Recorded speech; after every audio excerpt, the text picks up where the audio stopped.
The fact of the matter is that autism or Asperger syndrome or high functioning autism, which are iterations of autism, cannot be acquired. You either have it or you don't have it. That's number one of 12 things that people sometimes get wrong about autism. For example, a few years ago, there was this odd rumor that was floating around that vaccines somehow caused autism. Well, it seemed to be coincidental that about the time that children would get their first vaccine, the polio vaccine or whatever, they were about that time or shortly thereafter diagnosed as being autistic. And so some people, instead of saying this is coincidence, they said it's causal. It's one causes the other. But there's no evidence whatsoever to support that. And that is one, I suppose, of several people think that, years ago, decades ago, people thought bad parenting led to autism. And if mom and dad would just learn to be good parents, this problem never would have occurred in the first place. Well, first of all, I don't consider, at least high functioning autism, I don't consider it a problem. I kind of like being this way.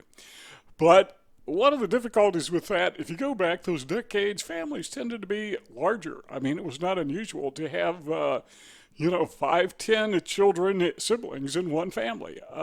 There were 5 in my family. My parents, I think my mom had 10. There were 10 children, 10 siblings. Dad had, I think, 5 in his family. So the problem with this bad parenting theory is if bad parenting causes autism, then all 5 kids would have autism, or all 10 kids would have autism because they are all parented by the same parents using basically the same system, unless they're treating somebody special than somebody else. That model, that just doesn't fit. So that's number one. You don't catch it, you don't acquire it. This is something that it's pathological. It's something that you are born with. Number 2 is this is who we are. I mean, this is part of our life. We have certain attributes. Everybody does, has specific attributes. That's what makes you an individual. And one thing you should focus on is your individuality. Who are you? What is your gender? What is your race? What is your age? What is your religious belief? What is your political beliefs? Know who you are. Have a strong sense of identity. Well, there's some people who want to melt that down and merge us into one big blob. And so you can be whatever you want to be.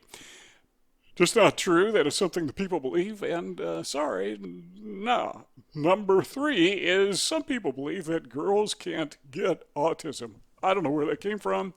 I think it's because boys are more inclined to have autism than girls, but that doesn't mean that girls are somehow immune to it. In fact, I'm fairly sure that my youngest sister, she died like 35 years ago, but I'm fairly sure that she had Asperger syndrome just like me. Her behavior patterns very much similar, a lot alike. So she was never diagnosed, but yeah, girls do get it. Number 4 is you can't just identify as being autistic. Now you can if you want, but it's a false identification. And again, know who you are. Say, I just want to be autistic. You can fake it, you can try to pretend to be autistic, but you're not. It's part of who a person really is. Number 5 is you can't fix it. This is a real problem. Throughout most of my life, and I'm nearly 70 years old, so I've learned a thing or two over these decades, and one of the things that I've learned of tremendous value is the people misunderstand who I am, and they misunderstand my autism. I did, because I didn't even know I had it. I didn't know I was autistic. I didn't know I had Asperger syndrome. I didn't even know what they were. There was a point in time in my life, when I never even heard the terms. How can you know that you are something that you don't even know exists? Well, other people are equally, if not more so, ignorant than I was. Well, how do you then explain this odd behavior? Well, sometimes they will say you're aloof, or they will say you are lazy, or they will say you just lack character, or they will say you've had bad parenting, they didn't teach you to pay attention in school. They will have this broad spectrum of explanations because they don't understand Well, there's a gap. And people don't like to have gaps of understanding. So they fill those gaps of misunderstanding with whatever happens to be available. Here's a good illustration. Have you ever lost your cell phone? And you're absolutely positively sure somebody stole it. And in your mind, you start creating this scenario about who may have stolen it, when they took it, how it was taken. And these mental monsters go on and on and on in your mind until you find your cell phone and you realize you just misplaced it. Okay, so what happened is you had a misunderstanding of what happened to your cell phone. But you filled the misunderstanding with falsifications. It's what people do with people with Asperger syndrome, people with autism. They don't understand our behavior, so they got to explain it. You know, something about human nature. We just can't let something go unexplained, so we make up something. It's what they do to us. But they're wrong. We can certainly manage it. We can learn to navigate through life with it, and it may not be as easy going as some others neurotypical people may have, but still, you know, it can be done. And again, I want to emphasize, not always easy, particularly when you're a kid, you go to school. Other little children don't understand you, and how do they deal with that? Well, they bully you. They don't treat you good. They exclude you. They may call you names, and that's tough for a little kid. I mean, an adult can kind of deal with that a little better, but a child, they don't get it. They don't understand why they're being excluded. So I don't want to underplay that. I want to make sure that we understand, yes, it can be very difficult, very challenging, particularly socially.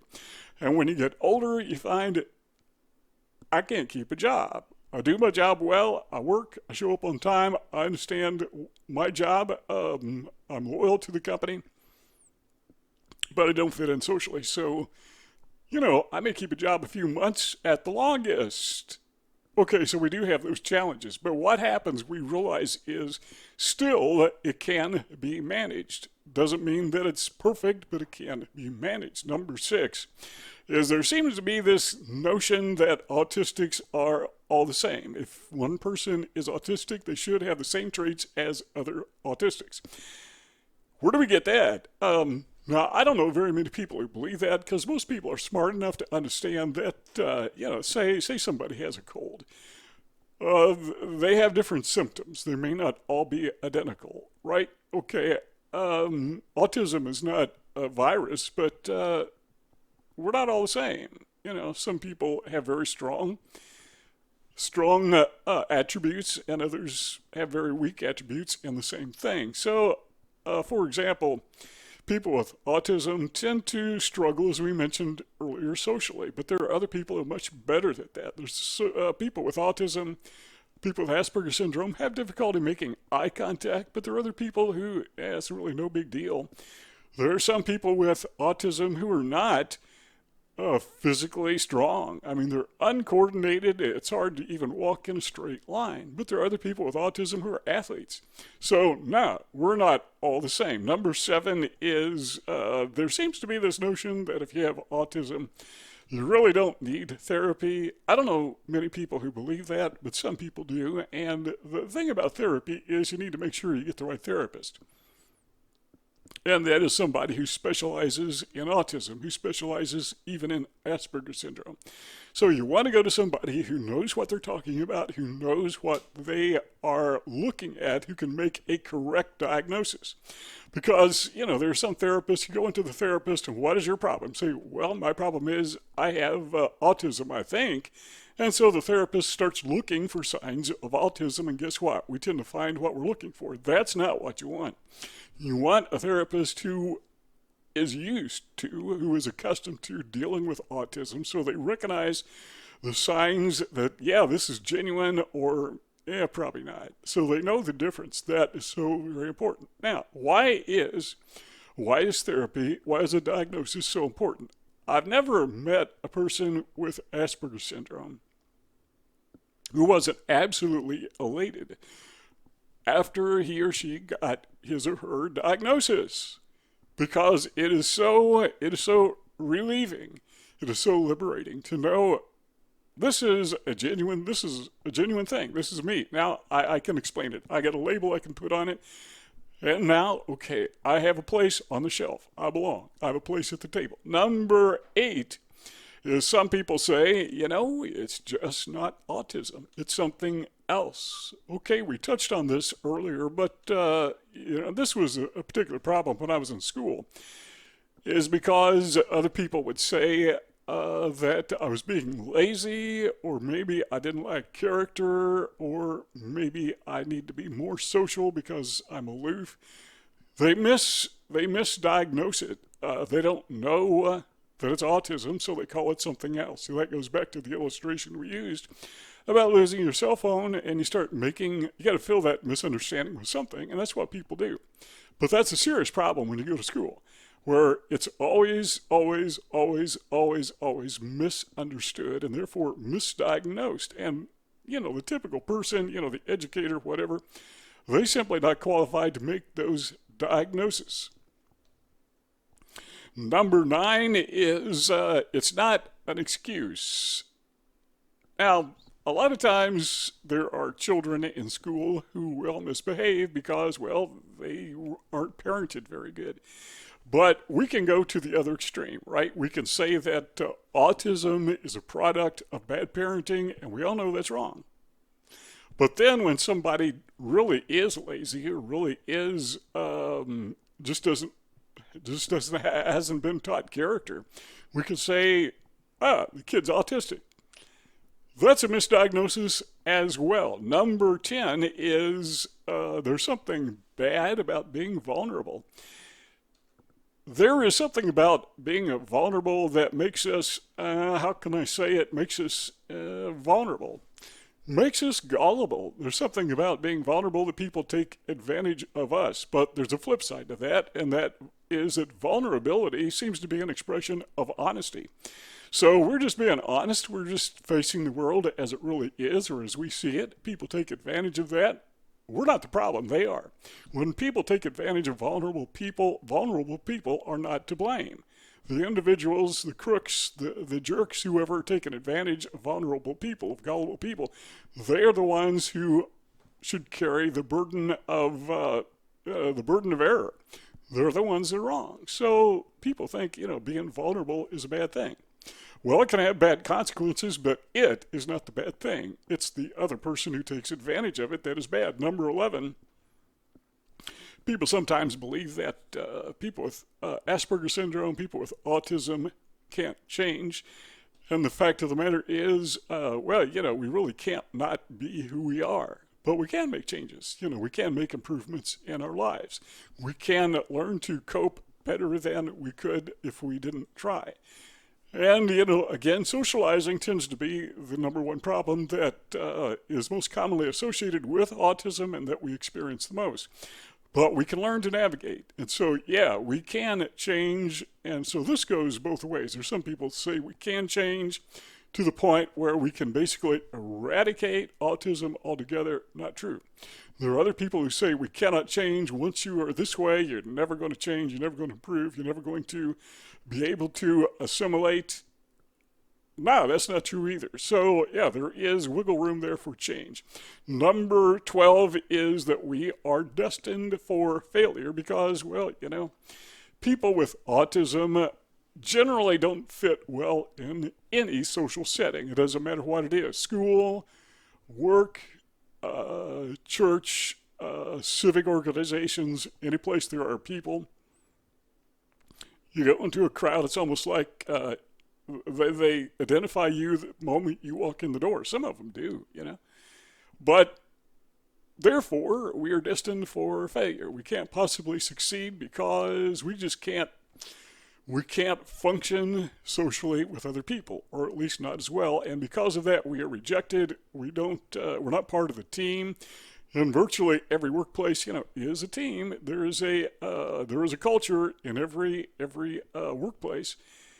That's tough. That's why people with Asperger syndrome generally don't stay employed longer than 6 months. But still, that doesn't mean that we're destined for failure. It may mean that it's going to be a little tougher, or at least a different route than they took. I know that, I had a terrible time holding down a job, until I was like in my 30s.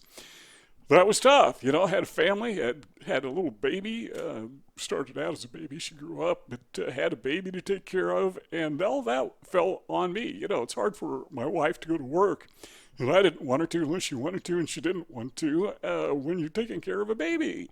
So all that fell on me, and you know, you can hold a job for 3, 6 months, and after a while, nobody hire you. What I learned was this: I just hired myself.